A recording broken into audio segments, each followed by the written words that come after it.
అందరికీ నమస్కారం. కూచిపూడి వెంకటన్న గురించి చెప్పాలంటే ఇండస్ట్రీలో కూచిపూడి వెంకటన్నకున్నంత నాలెడ్జ్ కానీ సర్కిల్ కానీ అన్నకున్నంత ఇక్కడ స్టార్డమ్ కానీ అని చాలామంది తెలియకపోవచ్చు. అన్నయ్య ఒక 2 సినిమాలు చేశాడు అంతే. ఆ తర్వాత ఎవరైనా అనుకుంటారు అన్నయ్య గారికి హరిశంకర్ గారు కావచ్చు, బండ్ల గణేష్ గారు కావచ్చు, టాప్ ప్రొడ్యూసర్ ఉన్నారు, టాప్ డైరెక్టర్లు ఉన్నారు, టాప్ రైటర్ల చేతిలో ఉన్నారు. మరి ఎందుకు అనుకున్నారో ఏమో తెలియదు కానీ ఉలవచారిని పెట్టారు ఒక 15 సంవత్సరాల క్రితం. ఒక బిజినెస్ చేస్తే హుందాగా చేయాలి అన్నది ఎవరి దగ్గరైనా నేర్చుకోవాలంటే మన భారతదేశంలో వెంకటన్న దగ్గరే నేర్చుకోవాలి. హుందాగా ఉంటుంది, స్థాయిగా ఉంటుంది. ఫర్ ఎగ్జాంపుల్ మొన్న మేము నాటుకోడి పొలం పెట్టుకున్నాం మారేడుమిల్లి నుంచి.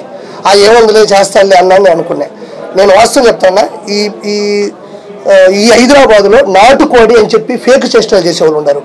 అన్న దగ్గర దొరుకుతుందన్న ఒరిజినల్ నాటుకోడి, ఒరిజినల్ నాటుకోడి పలావు నేను అన్న దగ్గరే చూశాను. మిగతా అన్ని రెస్టారెంట్లు పోతే ఏదో ఆ కోడి ఈ కోడి కలిపేసేది, ఉడకకుండా పెట్టి అంటే ఒక్క దాంట్లో పట్టేసి. అన్న ఎంత స్థాయి వ్యక్తిని. రెండోది కూచిపూడి వెంకటన్న ఆఫీసులో నేను ఒక 2 years భోజనం చేశాను. అన్నకు కూడా సరిగ్గా తెలియకపోవచ్చు.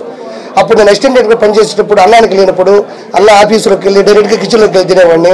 తర్వాత వచ్చి నేను నెల్లూరు పెద్దలకి చేపలు పులుసు పెట్టా. అది నాకు ఇన్స్పిరేషన్ కూచిపూడి వెంకటన్నే. ఎందుకంటే నేను ఒక టైంలో మంచి పీక్ స్టేజ్లో మంచి బాధల్లో మంచి పరిస్థితుల్లో అర్థం కాని విషయం ఉన్నప్పుడు నాకు అనిపించింది కూచిపూడి వెంకటన్న లాంటి స్థాయి వ్యక్తి. హరిశంకర్ చెప్పాను కదా, ఇప్పుడు అనుకుంటే వాళ్ళిద్దరు కాంబినేషన్లో ఒక అద్భుతమైన సినిమా స్టార్ట్ అయిపోతుంది 10 కానీ చేయడు అన్న. అంటే అది వాళ్ళు కర్మయోగులు వాళ్ళు. నేను ఇది అనుకుంటే ఇదే చేస్తాను. ఆ ఇన్స్పిరేషన్తో నేను పెట్టాను. మొన్న కూడా ఫోన్లో అన్న థ్యాంక్ యూ సో మచ్ అన్న, నేను ఈరోజు ఈ స్థాయికి వెళ్ళానంటే మీరే కారణం అని. ఉలవచారి అంత పెద్ద గిట్టు, మారేడుమిల్లి అంత పెద్ద గిట్టు. ఇప్పుడు ఇక్కడ ఒకటి పెట్టారు చిట్టుమూర్తి, అది బ్లాక్ బస్టర్ హిట్. ఇప్పుడు అడవి రావుడు చూశారు కదా, అడవిలో ఉన్నాం మనం ఇప్పుడు, అంత బాగుండదు.